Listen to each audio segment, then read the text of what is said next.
வணக்கம்.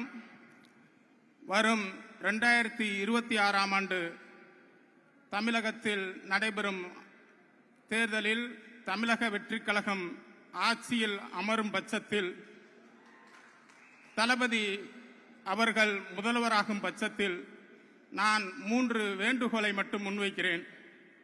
தமிழகத்தில் நடைபெறும் சாதி ஆணவ படுகொலைகளை தடுத்து நிறுத்த வேண்டும் என உங்களிடம் பணிவோடு வேண்டிக் கொள்கிறேன்.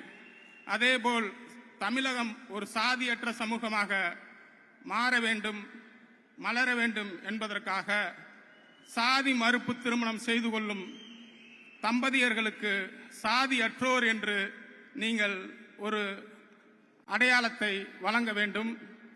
அவர்களுக்கு கல்வி வேலை வாய்ப்பில் தனி இடஒதுக்கீடு வழங்க வேண்டும் என்று பணிவோடு கேட்டுக்கொள்கிறேன்.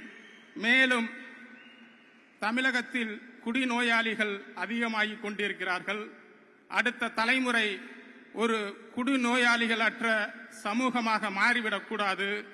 ஆகவே நீங்கள் முதல்வராக பதவியேற்கும் முதல் கையெழுத்தாக தமிழகம் ஒரு மது அற்ற மாநிலமாக மாற வேண்டும், மலர வேண்டும் என்று உங்களை அன்போடு கேட்டுக்கொண்டு, தமிழ் மக்கள் தெருவெல்லாம் உங்கள் பேச்சாக இருக்கட்டும். அதற்கு உங்கள் அறிவார்ந்த செயல்பாடுகளே எடுத்துக்காட்டாக இருக்கட்டும்.